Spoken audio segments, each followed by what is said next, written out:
No, my lawyer said I can't be Stevie Nicks. I'm just a generic, non-specific look-alike. I will never, ever get tired of that. Hello, everyone. Welcome to the generic, non specific Stevie Nicks podcast. I'm your co host, Randy, And hi, I'm Anthony. and we want to welcome you to this week's episode. And before we dive in, we do have a special guest. Ruth Buzzi is here. She's in the kitchen making me a casserole right now. But at some point, she's going to come in. I'll probably have to taste what she's cooking. I want to just welcome you, Ruth Buzzi. Who knew she was a Stevie Nicks fan? Who knew she was still alive? She's alive, she cooks casseroles, and she loves Stevie Nicks. Did you make her wear the hairnet from Laugh-In while she was cooking? Well, of course. If she's going to be cooking in my kitchen, she's wearing a hairnet. And for our audience members who know what Laugh-In is, good for you. Yeah, thank you. Pat yourself on the back. And for those of you who don't, Google, right? You will thank us later. Well, hello, Anthony. How are you? I'm alive and I'm kicking. And I'm excited because we're kicking off our series of reviewing all of Stevie solo albums one at a time. And today is the original Bella Donna. This is where Stevie gives us BD energy, right? Bella Donna. Oh, yeah. Bella Donna. Bella Donna energy. There also, did you notice? I did notice. Did you notice? I still don't have but I still have my poster, so I'm still. That's right. You're still. I'm having to catch up to you because you've got that awesome poster, right? So let's give you some stats before we dive in. Bella Donna was released on July 27th, 1981. It is Stevie's only #1 album to date. Never give up hope. And Stevie actually had begun the process of developing Bella Donna way back in 1976. And the story goes that she was at a Warner Brothers convention in Mexico where she met Doug Morris and Paul Fishkin. And she was playing them Rumors, and she was still really mad that Silver Springs was not on Rumors, and that she didn't have enough room for all of her music. So those two gentlemen when they went back to California, they started working on a record deal for Stevie as a solo artist. And while they were recording Tusk, Stevie was recording some songs that would also end up on Bella Donna. And so that's how the story goes. Stevie was an independent woman taking care of herself. Yes. Even before it was trendy. That's very true. In fact, Danny Goldberg has a book. I think it's called Bumping into Geniuses or something. I'll put that in our blog. But he talks about all of this. And apparently, Mick Fleetwood at the same time was trying to negotiate a better record deal for the band that included all of the members' solo deals with it. And Stevie and Lindsey Buckingham both were like, no, thanks. We're going to do this on our own. Thank you very much. So I thought that was pretty cool. So, Anthony, what were you doing in July of 1981, and how old were you? I was on the edge of 17 because I was, but the record didn't come out until I was 18, the single, just But because I was born in December, my mom fought to get me into school early. So I graduated from high school when I was 17. I think most people are a little older, right? So I had got a scholarship and I was in college at St. Joe's University. And that is we've talked about this earlier in the podcast, that in the cafeteria there, I heard the song Bella Donna being played overhead. I had not heard anything on the radio. I didn't know who we discussed this. I didn't know who Stevie Nicks was. Right. I knew there was this song, Rhiannon. I loved it. Dreams. Right. I loved it. I didn't know which woman on the Fleetwood Mac album cover was Stevie.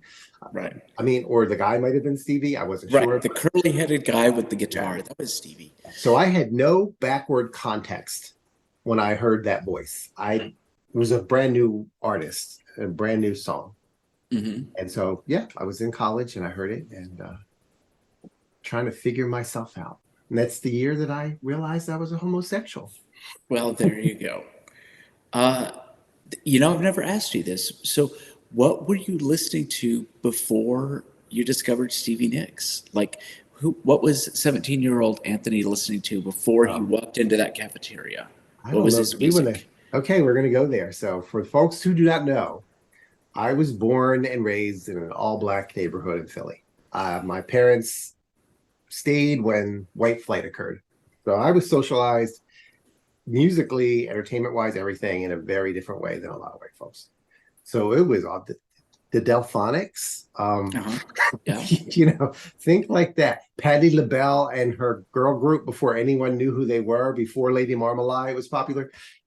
I couldn't even, I would have to sit down and my old ass and think about all these, but very much like the precursors to R&B and hip hop that were not disco.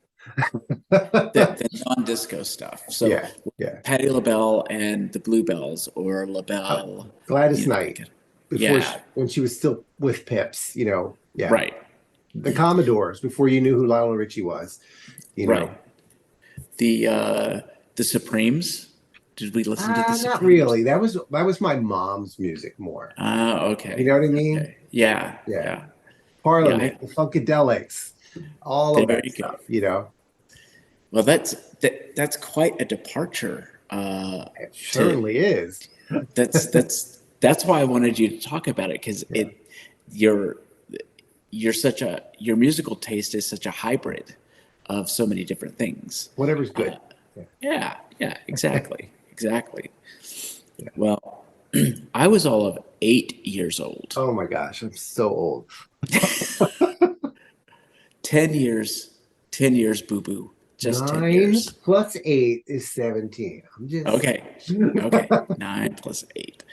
Uh, and like I said in the other episode, I knew who Fleetwood Mac was. I have this really weird memory of "Say You Love Me" and an apartment balcony that I still can't quite put together. Um, but the first thing that I remember is when my mother had bought the album, and she wanted to do something special for my parents' anniversary. So my sister and I learned how to sing "Leather and Lace." So that's the first time I really had like this concrete knowledge of like, Stevie Nicks is this musician, and then I snuck the album into my bedroom because I had a little like play school turntable, I right? had one too. Yeah, Yeah. and I played it, and I just played it over and over and over again, and that's where like my love affair started. But then I didn't pick it back up till junior high, and I don't know what happened in that space. So as we go through, So but what also, was your mother's musical influence then? yeah, Was it was in a way. definitely my Do I mother's did musical did your influence. mom or dad were either of them musicals, singer, musicians, anything? Oh, my dad for sure. My father was in a band. So he was in two bands. He played in a country band, and I remember my entire youth. My mother would take me to these dance halls where my dad was playing, and so I was too young, and my sister was too young to be in there. But that's where I learned how to like dance. I can two step, and I can do all of And that hee country haw, stuff. the And important hee word. haw, yes, yes, hee I haw thought I is going to remembered be, that about your dad, but I was like, am I mixing Randy up with Stevie? No, it's yeah, both of you. Okay, good. no, yeah. And then, of course, my dad would also, because he really wanted to play in a rock band. So it was my dad and this guy named Tim and this guy named Blaine.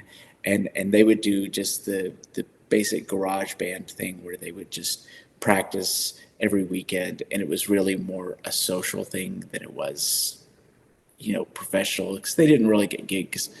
But my dad was also a songwriter. And unfortunately, when he passed away, a lot of the songs that he wrote were lost. I've got a few of them. There's one that he wrote for his mother on Mother's Day, and There's one that he wrote for my grandparents' anniversary and some stuff, but a lot of that was lost. And I always find it interesting that my father's name is Stevie Nicks.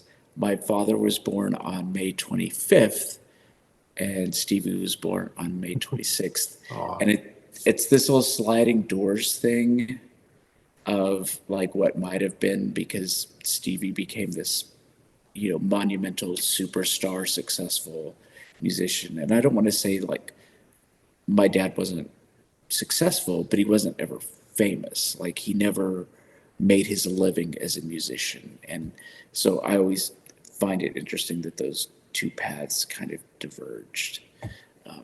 They weren't born the same year. My but parents were not musical. My dad could sing the hell out of Danny Boy, Oh, yeah. but that's about it.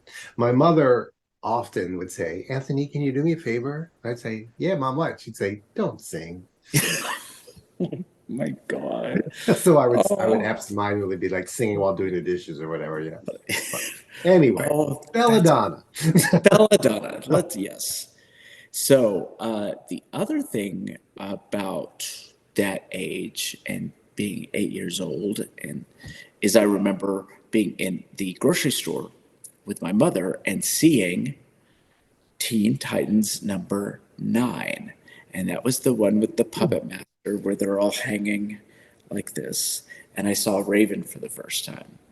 Okay. So there you go. You got your first Stevie Nicks album and your first Raven appearance. Where was Raven on your?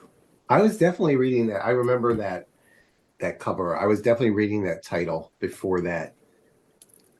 Again, we talked about when the first time we saw them. Yeah, As soon as I found out she existed, I just started buying every single issue that she was in of anything that I could find. yeah. And then anything with the word Raven in it started to get my attention. Like Right. Yoko Ono has a song called Remember Raven. She I'll does. sing it now, right? Now wait, okay. Anthony, do me a favor. Do your mother a favor. And the entire listening audience. Okay, I will not. We But are going to do a future episode of this podcast about Yoko Ono songs. Randy does not realize that yet. okay. Actually, I remember that song was on the first mixtape you ever sent me. Was Remember Raven. Right? And that was my first exposure to Yoko Ono. I just knew her from John Lennon because my dad was also a huge Ruin the Beatles. Beatles. Yeah, all that, Yeah, right? yeah. We could get on a tangent on that because Yes. I find all that stuff very fascinating. Bella Donna. Bella Donna, 10 tracks. Right here, I've got Glare as well, but the back cover. So once you heard Bella Donna, did you get the album like right away? Oh yeah, as soon as I could. I went to a record store and I'm sitting there trying to, a poor guy, sing the song to him to see if he can recognize it. And he did. And he was like, "Oh, that's that new one." And he goes to the book, and he starts going like this through the racks and pulls out the vinyl. And he goes, "Here you go." And I bought it Yeah. that day. And I went home and I played it over and over and over and over all the way through a dozen times. Okay. General, what is Bella Donna to you? Not the song, the album. What? The album, Yeah. so, it's interesting because you were saying what my musical tastes were, before this. I will argue anyone to their death. In general, with Stevie and with this album, this is not a rock and roll album, and it's not a pop album. I don't know what it is, Okay. right? Some of this is almost opera. Of course, some of it is kind of country, right? Yes.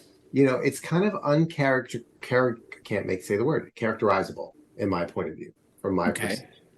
And that's kind of what it was this like this force of nature. That's why I just swallowed it whole and wanted more and more and more of it. The drama, the no holds barred writing and performances, Mhm. and tie that back to Raven, the whole, Raven couldn't let her emotions unfurl or bad things would happen. And here's Stevie like, Right. I'll show you unfurl. Right. Here's my soul. It's all on this album. Yeah. I like that in one of the reissues or something, Stevie says, if you listen to this album, you're listening to the love story between me and Jimmy Iovine, who was the producer. And I'd never thought of it that way. And so when I went back and listened to it, I kind of listened to it in that context. And I can kind of see that. I really can. There's different stages of love in this whole thing. But, I was 8 years old, so I didn't understand the concept of this. But I do remember for the first time hearing the song, the title track, and it being like an epic story, like a Beowulf or like it was mythology. It was really The epic, mythology. I definitely hear you. Yeah. You I know, don't see the story she wants me to see, but I definitely see story. yeah. Yeah. But I think that's it. And she's said this a lot of times. She wants us to come up with our own stories, Yes. not just understand what she was going through, but Right. understand it from our point of view. And so, it's got the circus themes, it's got, the trapeze, the horse, all of that stuff.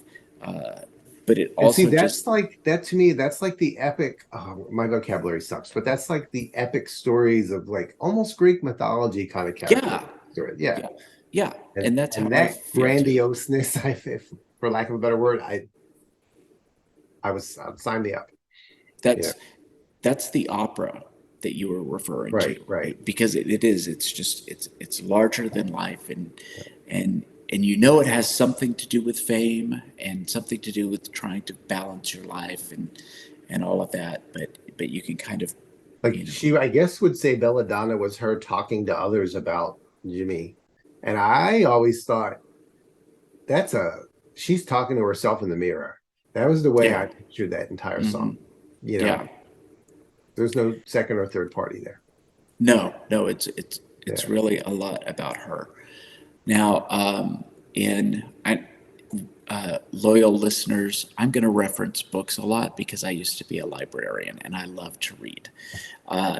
And for this particular album, oh my God, what's his name? The guy that, not Keith Olsen, but the other one. He worked on Rumors. He wrote Making Rumors. It's right here. Yeah, that guy. Calliot? Yeah, Ken Calais. Kobe Calais', yes. Okay, so I have this because Randy gave it to me as a gift. I did. I got to meet him. I actually hosted him at a book signing, and he signed a copy of that. And then he wrote a follow-up book called Get Tusked, and it's about the making of Tusk, but it's co-authored by, and I'll never pronounce his name right, but it's Hernan Rojas, who was an audio engineer, who had an affair with Stevie during the making of the album. And as soon as the album was finished, before they started rehearsing, she went to Chile with Hernan and met his family. So all of the references to Chile in the liner notes are about this. And Bella Donna specifically is like about his mother, I think, or inspired by his mother, the title. So that one. That's a good factoid. Yeah, so there you go. So that's kind of how we both perceive Bella Donna. That it's a big epic. It sort of captures your soul. I like that. It does sort of capture your soul. And it's one of my, I want to learn how to play it on piano. I've got the sheet music, but it's a lot harder than you think it is. It really is. And I'm just such a beginner with this stuff. But when I did know how to to play the intro to back in high school was the next track, which is Kind of Woman. And I have a hard time putting anything else into this song other than she said almost right away that it was written about Lindsey Buckingham going out on the road with the Everly Okay. and like, you know, meeting up with groupies. And it was really about that. It's about her staying home Okay. and knowing that he was going out on the road. So while she was staying up in Aspen, Colorado, writing Rhiannon and Landslide, Lindsay's hooking up with girls, you know, all over the country. And that's really what I did not know song is that. about. So I always thought it was an angry sounding vocal. Yeah. And there you go. And now I hear it so differently. Right. Or she's that kind of woman. Because I had always seen it in a positive way, sort of, but now I see it as a little bit of shade going on there, Stevie. Right. Yeah. You didn't mean to meet her, you cry. Yeah. Oh, but the sun goes down every night, you know. Oh, she matters to you. Uh-huh. That kind of woman? Yeah. Uh-huh. But that's one that, like, with my little keyboard in high school, I could play that little, plunk out that little, you know, instrumental riff. And that's when I knew I wanted to learn how to play piano. Not to be good, I mean, just for fun. And I really like it. So, and then we get to Stop Dragging My Heart Around. My feathered hair. Right. Farrah Fawcett hair. This is, okay, so you and I talk about this a lot. Stevie and mythology and her own mythology, because she'll, especially now, she gets up in concerts and she tells stories. And from show to show, the story may change. Yes. And she's been doing that for years. Right. And so right now the story is that they finished Bella Donna and Jimmy Iovine came to her and said, you don't have a single for the radio, but Tom Petty's going to give you Stop Dragging My Heart Around. And you need to go into the studio and just lay your vocal over. It's all, the whole song's already recorded. Just lay your vocal over and we'll release it as a single. Right. And it did become a hit single. And so all of that's true. But if you go back, there's a book called Conversations with Tom Petty. Oh, wait, that's right. No, I don't.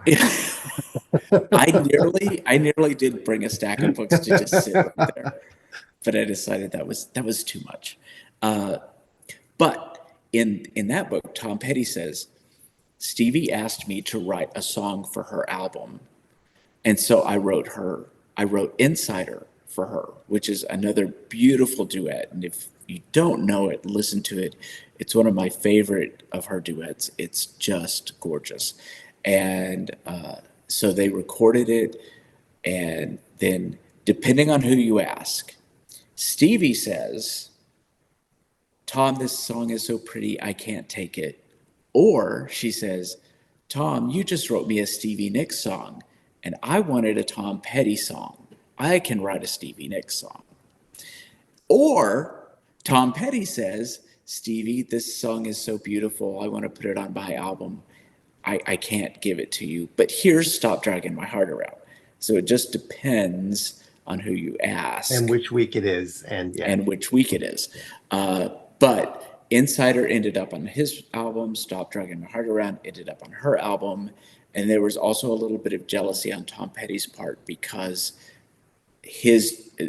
Stop Dragging My Heart Around charted, and it kind of prevented their stuff from charting because Tom Petty was already on the radio at the same time, right? Singing with Stevie Nicks. Which do you like better? Which version of the thing? No. Which song? Insider versus. Yeah. Oh, I think Stop Dragging My Heart Around. Do you? It might be because on Insider her vocal isn't as prominent. If it was, the lyrics are beautiful. I like the song, but I think it's just, this is a Stevie song, even though I know she didn't write it. And Insider, she's kind of just like there hanging out with the Heartbreakers. Yeah, I guess I could kind of see that. I like Insider a lot more. Okay. The song means more to me. It's a beautiful song. It's a beautiful song, and I get this thing which I'm surprised that you don't, where sometimes one of her songs gets so popular. Stop Dragging My Heart Around is one of those songs that's so popular with like casual fans Yeah, that I kind of I just hear that. But don't like it as my heart much. was totally being dragged around at that point when it was released. So it's also, you know, Oh well, there you go. You've got yeah, some stuff to uh, identify with. exactly. Personal connection. Yes, yeah, and I've never had that personal connection with that song. I mean, Great. it's a good song. It's fine, but I've like her heartbreak songs. I have many others that Oh fill yeah. the gap Yeah. for me. So yeah, that's Stop Dragging My Heart Around. And then of course we have Think About It. I like Think About It a lot. So this is obviously a more country version, a country Hmm. kind of twinge song. I like that song. I always liked it a lot. Um, even I didn't want to, I didn't take it as like on face value, it's like, don't leave me. Hmm. But I took it more of like an optimistic way. I was like, come on now. You're gonna leave this. Yeah, yeah, And yeah. yeah, I like that. And the vocal And, was really nice. The music was so bouncy and friendly and lovely. And yeah, mhm. I enjoyed that song a lot.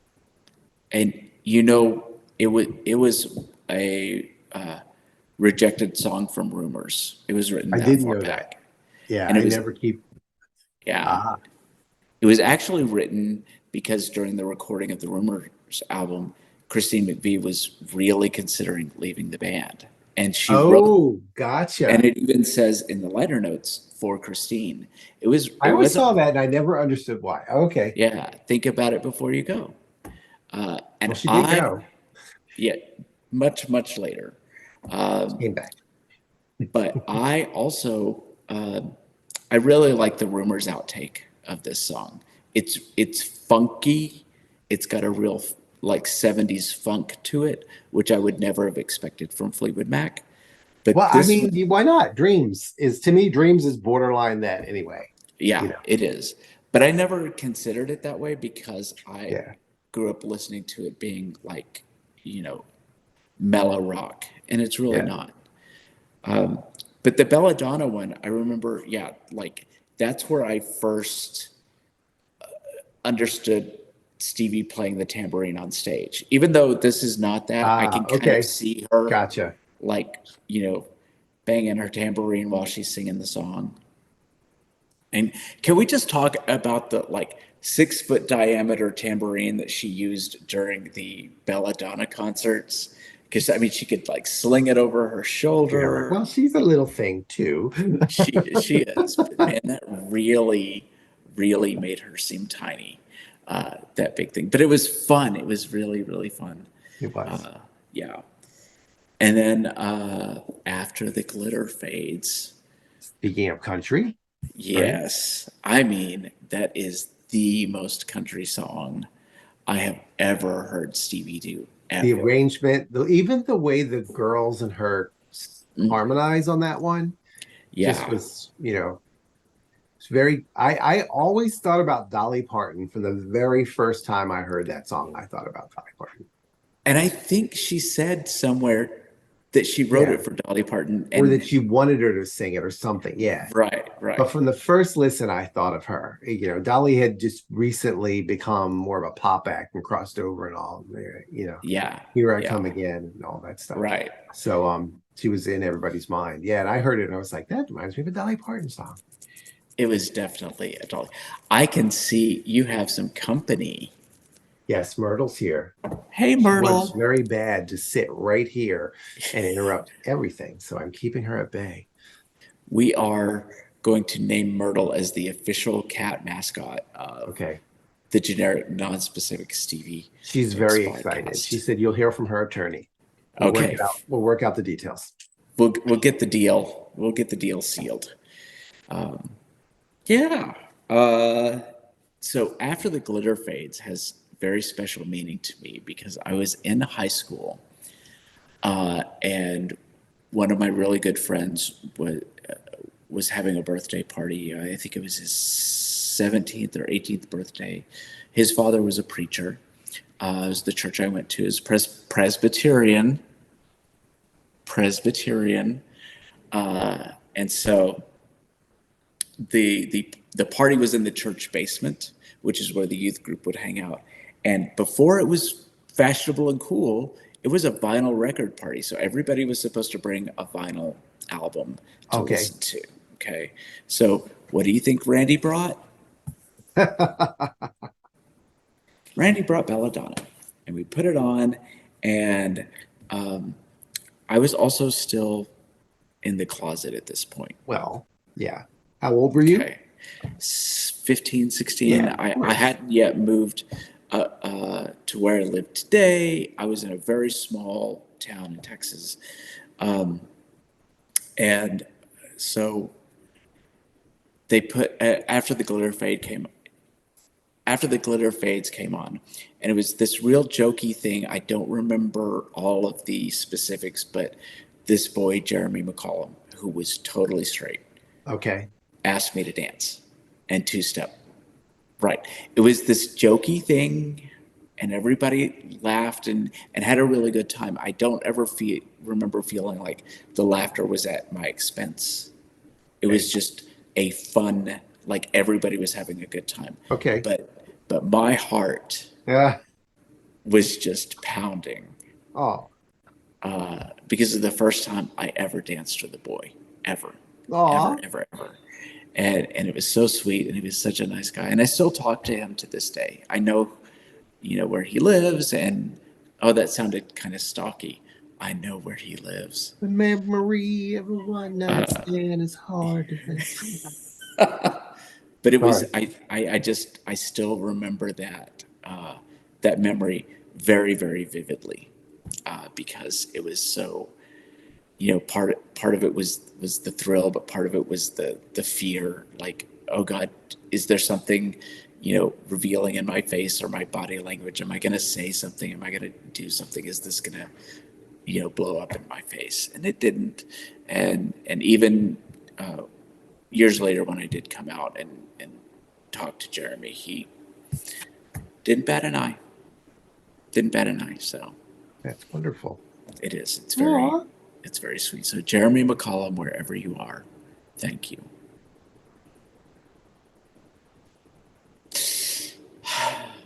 All right. Great, Myrtle. Myrtle agrees. Okay, now we're going to get on to side 2, because what happens on side 2 when you drop that needle? I was like, wait, what? I don't know. Yeah. No. Yes. The fury starts. Right. I mean, that's what you experienced in that cafeteria is what I experienced when I heard the guitar riff. Like, I was making my mother's bed the first time I heard that song on the radio. I can see it so vividly. It was like Saturday, we're doing the chores. I was making her bed. They're my parents' bed, not my mother's bed. And it was the radio was it. There was radio in our bathroom right next door, and it was on. Yeah. And the song started, and I heard that, and I was like, and then I heard the first couple lines, and I went and I stood like this close to the transistor radio. It was, and I just listened so close, Well, I mean, I heard it before that, but that's the first time I heard it in public. I'll say. Okay. Not because I put it on purpose, But I hadn't like that. I remember that made me want to go learn every single lyric, even though I already had it. Yes. And and it was hard. I felt like it was such a complicated song for a little. I thought it was hard to get down. Yeah, it definitely was. So, what did the guitar jag like make you feel or think about, or It was so full of energy. Like, what's going on here? There's something happening, and today, if I hear it and I'm home and I'm cleaning or something, there's going to be a bed sheet or a tablecloth around my shoulder, But here's the thing, back then, uh, I don't think I'd ever seen her perform at that point, and you couldn't just go pull something up on YouTube. Correct. Yeah. So when I was listening to this music, the whole album, it really helped me just craft my own visions of things. And Were people it, throwing Snoopies at her in your vision? no, Okay. there were no No Snoopies. Snoopies. Okay. There was no hee-haw dance. There were no leg warmers. I just got this feeling of energy and like running. It was just this pounding, driving. Running to. I don't know. I don't know. Because I would. mine was running to. That's what I would This think was too. little gay. This was, I just realized I was gay, Uh-huh. and this song to me was like, how dare you Yeah. shrink me? How dare you? It was just a fury of emotions, like, I don't know, to challenge things and to never shrink myself. That I don't know why, but that was the feeling I got from that first guitar jag. And then, um, we hear this again, the story changes a lot, but this one's about, John Lennon dying, and Mm-hmm. is it her uncle Her uncle, yeah, her and uncle. 18 other things. Pick four from Right. across the years, right? Jane Petty, Yeah. inspired the title because her southern drawl. She said that she met Tom at the age of 17, and Stevie heard it as the edge of 17. And I love that. I love I that do kind too. of thing. Yeah. Right, But because for it's me, that. yeah, this was definitely like a start of a coming of age moment for me. This song, Yes. you know, Well, and you were on the edge of 17, so that had I to help. was. And the other part, we've talked about this before on the podcast, even. One of the things I love so much about Stevie Nicks' studio albums is there are many, many songs that don't actually sound like a studio album because they're so raw and Yeah. they're so almost live. This is Mm-hmm. one of them. Mm-hmm. But when I already had the album, I bought the single and the live version that they just released finally on vinyl was on Yes. the B side. I Right. never listened to that studio version again. Yeah. It was Yeah. just the rawness was there in the studio version, but it was just turned up. And I was ready It. to F some shit up. Yeah. Yeah. I remember that was on a jukebox at the roller skating rink. Okay. And so for a long time, I would equate the live version with skating because I mean, I would just feed quarter after quarter after quarter in there and play it over and over and over again. Someone And wanted to shoot you, yes. yeah, many people wanted to shoot me. But to be fair, I would alternate it with Xanadu because I was at a roller skating rink. Come on. Right. But we've been very fortunate that performance of Edge of 17 was captured because it was just phenomenal. The Red Rocks version, which is crazy in its own way, and honestly, you may disagree with me, but the one on her soundstage performance is pretty crazy as well. It And is definitely, yeah. But and this live version is the definitive version in my brain. yeah, Yeah. it really is. The the visuals, the big white cape, the way that she would dance around, and she was in that one. It was still so new to her to perform. She was getting emotional about performing. Like she Exactly. was, And you could hear it. And I yeah, think you could hear it with the background singers, just the back and forth call. When I hear you, yeah, that part is just like, oh, I get shivers to this day. yeah. It's one of the all time best live performances That that she's ever that given. song is why I am so damn obliviously, stupidly fearless. Thank you, Stevie, for making my best friend so fearless because that inspired me to be fearless. So there you go.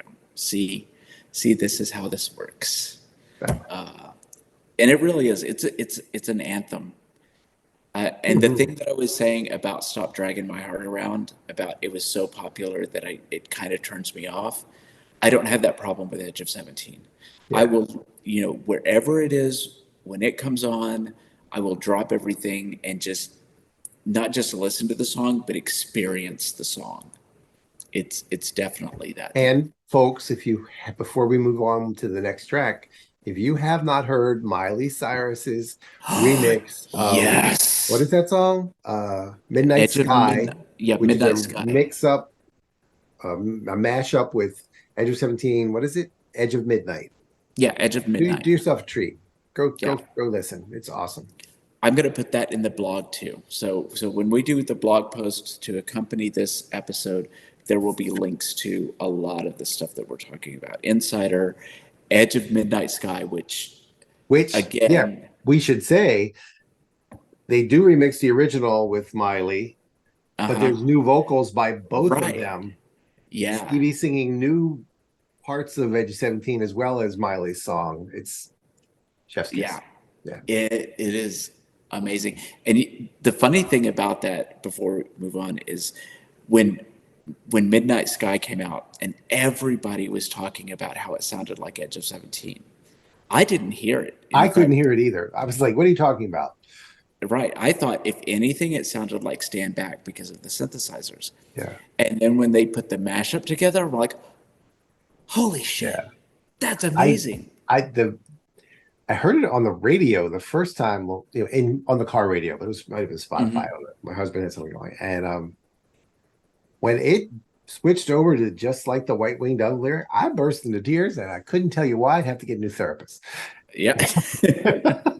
I believe it. I absolutely, it was so, again, that it was an experience. And it's such Yeah. a great song to listen to in the car, by the way, Yeah. with the windows rolled down and the stereo blaring and just singing at the top of your lungs. Everybody but me. Yes. It's really good. It really is. So see, Edge of 17 lives on. It lives on in that song. Yeah. It lives on in Bootylicious from Destiny's Child. Lindsay It's Lohan covered it Lindsay Lohan covered it. It is definitely one of and it the survived that. That's it. Oh, testimony. Yeah. I'm gonna find this. There's a male artist named Jonas, not a Jonas brother, but his Okay. name is just Jonas, and he did a cover of Okay. Edge of 17. I liked it when I first heard it, and then I went back and listened to it a couple of years ago, and I was like, you might like Lindsay Lohan better than this cover. So, yeah, it's pretty bad. Okay. All right. So the next song is How Still My Love. I just want to I think I'm looking at the actuality. The next three tracks are that Leather Mhm. Lace and Outside the Rain. I swore that How Still My Love and Outside the Rain were consecutive on the track. They are not. I They would are have not. lost on that game show, and I'm mad at myself Yeah. because there's such a set in my brain. Yeah. Let's talk about How Still My Love. I didn't mean to throw you off. No. It's a mandala effect. And I'll tell you that something very similar happens, but I found out it was true. When I got Rumors, it was on cassette.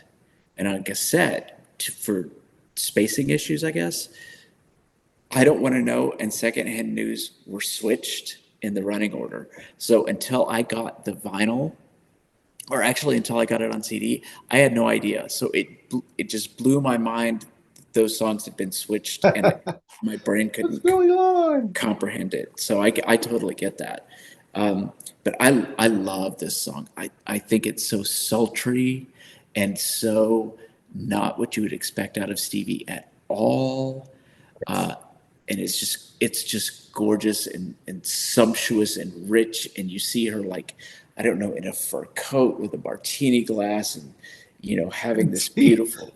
I do not. I see her with binoculars outside of the guy's window, peering in on the first floor, and I am down with it. It's like, unrequited love meets nope. You're going to be mine no matter what anyway.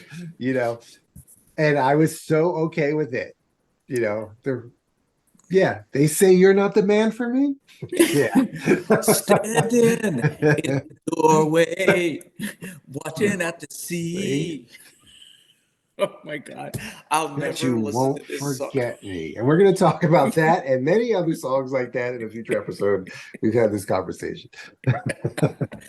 I'm never going to listen to that song the same way again, I ever. will make, we will have the creepy songs episode and we'll make a Spotify playlist for everybody. Yeah. Oh, yeah. Yeah, we totally. Yeah. Just as a reminder to our listeners, too, that there are only 300 sets of the box set available at Rite. 3,000. No, 3,000. no, no. They're down to 300 now. Oh, They just left, announced. Yeah, remaining. And there are only 300 I've got an left. extra one still. What are we going to do with that? We got to figure out how to give it to you folks, somebody here. Yeah, Lucky yeah. person. If you have an idea for a contest, let us know in the comments. And it can't be if your name is Fred Jones, you get the box set. Yes. Yeah. Nice Though try, I would Fred. I would admire you if you suggested that. Yeah. You get a no prize for that, but that's about it. Exactly. Yes. But okay, so we talked a little bit about Leather and Lace, which is also another very country song. For those of you that don't know, Waylon Jennings actually asked Stevie to write this for himself and his wife to sing. And she did it, and she came up with the song, and Don Henley helped her with the writing of it, like giving her feedback on it and stuff. I always kind of hesitate when we talk about the feedback that she gets from the men in her life on her songwriting, because she does it on her own. You know, she's a really, Yeah. really good songwriter, and I don't want men getting credit. It's like when Steven Spielberg told Barbara Streisand not to change a frame of Yentl, and yet the newspaper was all like, Streisand seeks Spielberg's assistance with Yentl, right? So I don't want that. But Don Henley was Patriarchy. around, right? But it's, yeah, they were dating at the time, and so he was around while she was writing this song, and he gave her, constructive feedback. And then apparently the story goes that Waylon and his wife broke up, and so Stevie was like, well, then you can't have my song because it was written for the two of you, and if the two of you aren't going to do it, then I'm going to do it with Don Henley. And so they recorded it, and it ended up on this song. And my feelings about this song are all tied up with my mother and my father. That's all this song is about. Because you were going to sing it. Yeah, yeah. And I sang Stevie's part. So there's that. Yeah. But I don't know about you. What are you, I mean. Wait, Leather and Lace? Yeah. I liked it. I liked it. I loved it. I shouldn't say that. One thing I love when Stevie would do it without a guy, Yeah. like live, and she would do it with other women. I Mhm. loved how the song was, to me, all about being vulnerable and being willing to like really expose yourself to the person you loved. Yeah. And Yeah. I'm going to give you me, you're going to give me you. To me, it was that simple. It was a lovely Yeah. song, but yeah, I almost wish it hadn't been a duet on the studio version. Almost similar to the reasons you were saying about someone getting credit. I Yeah. thought one duet was enough with a well-known musician, Right. A guy, Right. And since when I heard later on the live versions with just, with Stevie's background singers filling in and then singing it together in Right. that Around the harmony microphone. and Yeah. everything. Right. We're all around the microphone. That version to me fits in better to the whole album. Yeah. But I love it. Don Henley sounds awesome. It's a Mhm. great record. But yeah, I always would have preferred if it hadn't been another duet. Yeah. I love the fact that the first time that I got to hear it live was at the 24 Karat concert with you. Yeah. Because she ended up dropping it from the set, like, several weeks later. And I thought that was really special. And I think she brought her vocal coach out, Steve Rial. And it was beautiful. It's a Yeah. beautiful song. Yeah, that's who sang it with her, right? Yeah. Oh and- wait, no. Oh no, Chrissy sang "Stop Dragging My Heart Around." Right, That's right. Okay. I'm trying to picture Chrissy Hine from The Pretenders singing "Leather and Lace" It now. would have been. It would have been fine. It would have went off without a beat. You know. Well, I don't know why, but I really in my head she's chain smoking while she's singing it. There you go. You in the moonlight, that kind of thing. But yeah, I love this next song, but I have a big bone to pick uh, because of other things. But I love "Outside the Rain." Okay. Love it, love it, love it. And there are Yes. many, many reasons. Number one, I just like the song. I like how she wrote it. I like the message behind it. Like everything about it. It's a fun song, and it's Stevie. Basically, that song is what it would sound like if Stevie Nicks was fronting the Heartbreakers. If it was Stevie Nicks and the Heartbreakers. And I think that's so cool because she could be that kind of front woman with a band, Right. you Right. know? Well, that's how many people see her already, anyway. Right. Especially with Mac. Like there are people who go to the restroom when Lindsey Buckingham and Chrissy McDavid sing, and I'm not going to Yeah. admit it's me, but it is. But I mean, like, not just fronting Fleetwood Mac with that Fleetwood Mac sound. A It's rock like, band. Yeah. like a Tom Yeah. Petty as, and she could do Yeah. that. And I think For that would sure. be really cool. You said it was a fun song, and I'm sitting here going, it is? Because I'm back to Unrequited Love Oh yeah. on the Yeah. dock with the binoculars going, who's that bitch? Oh, I don't think Stevie's having fun singing it. I'm saying Oh, okay. when I listen to it, I Okay. just like it. We're back to that high energy of Edge of 17 because we've had a little Okay. bit of a break with How Still My Love and Leather and Lace, and it's all kind of Baby, there's no one who can take my place. That's right. It's kind of. I think she said this in an interview that it's kind of a sequel to Dreams. okay. And I can see the progression of the relationship, just like you said. It's very like possessive. Yeah. It's a very But possessive it's, song. I mean, it's kind of silly to say this because every song on the album is like this, but it's just poetry. You Yeah. can see that this was a poem she wrote.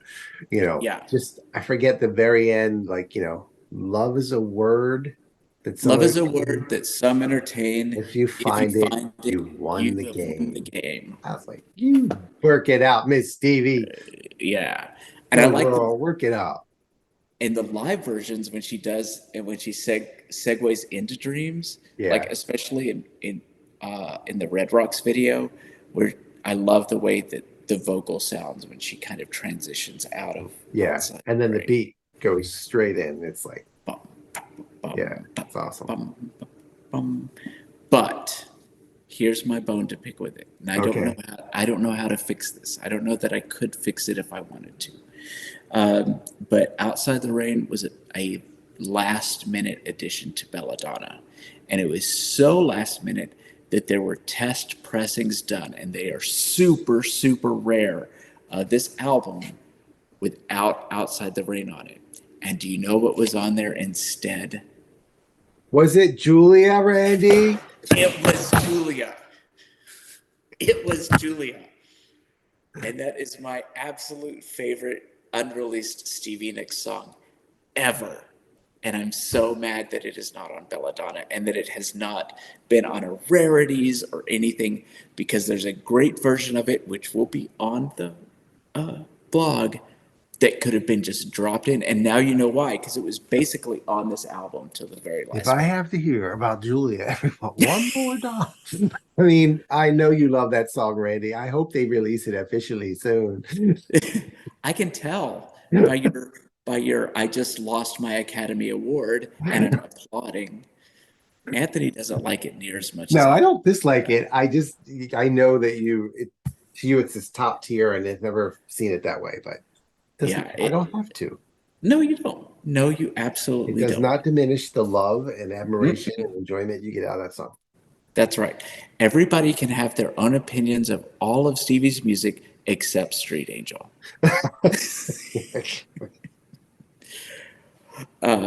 Yeah. So I just, it's such a beautiful song. And honestly though, I don't know that it hangs with the rest of the album. So it was probably like, I'm glad Outside the Rain is on there. It probably hangs with this set of songs better. But it's just, God, it's such a beautiful song. Yeah. And now, along with the Wild Heart Cape and the top hat, my bucket list eBay find is a test pressing of this with Julia on it, and they're out there because I've seen them, but they're very few and very far between. Side note too, I didn't realize until just not too long ago that the engineer Shelley Yakis is a man. I just assumed Shelley because it's the early '80s and Oh. Shelley Duvall was a big actor. It just That made is me really think. interesting. I don't know if I ever went there either way. And Yeah, now I'm like, why didn't I think Shelley was a woman? Yeah. I totally thought Shelley was a woman. Totally, totally. Um, One last song, and that's The Highwayman. The one that comes and goes. Okay, you talk about it first, and then I'm going to tell you what I think. But I mean, what it's did you? another that, it's definitely in the running for the most country song Stevie ever did. Um, but I don't really see it as a country song because a dirge. Uh, Yeah, what is it when you sing at funerals? Is it a dirge or is it something yeah. else? It's No, almost a like I don't know, dirge. and I don't. Again, this one I don't know the story from, but it's just there's the melancholy sadness of the delivery. Mm-hmm. Just I don't know. It just elevated it to like I could see this in a Broadway show almost, you Yeah. know, which is Mm-hmm. why so much of this album, like Stevie Nicks is, yes, she does rock and roll too. But when people try Yes. to say, oh, she's a rock and roll star, I'm like, not exactly. I love Right. this song. Um, Again, with the, I was in the Requited Love place here in the Stocky, so Mm-hmm. I appreciated, I loved the the message, the poetry, the vocal was awesome, Yeah. and it was really simple, and I love that. I do too. I was listening to this album in preparation for our podcast, Mr. Lower, the other day. But I was doing other things. I was folding laundry, I was doing things, it was just playing in the background, and every once in a while I'd scribble little notes in my notebook. But when this came on for the first time in ages, it just stopped me in my tracks, and I just sat there. I sat down on my bed and I just listened to it. And it's a fairy tale. I mean, I felt like Yeah. a child laying in bed with my mother, like reading me it, like Oh, Stevie Nicks was there reading me a fairy tale about men and magic and dragonflies and horses, and I could see it all, and I could hear the heartbreak in the song, and it just was again epic. But definitely. Yeah. when people talk about Stevie in the mystical like way, they talk about Rhiannon, they talk about Goldust Woman, they talk about Sisters of the Moon, Right. but I would rate this very high up there with that because Yeah. she built this world. She really built this whole world, and the inspiration for the song was all of the men that she's dated from the Eagles. Them going out there, and Did she get and them all? Did she finish? I think she got the whole set. I think she did. Okay. But to for me, that's even more amazing that you would take like these relationships and turn it into this, right? Right.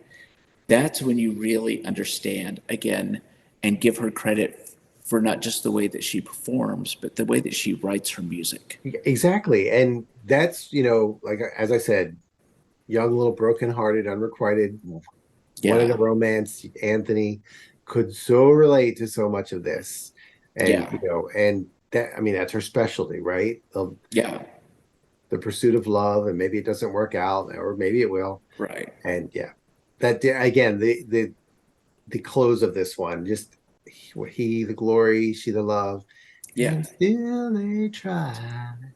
Okay, it's just so simple but so powerful, and Right. it's raw poetry, and they put a guitar behind it. Right. You know, And Don Henley singing harmony again.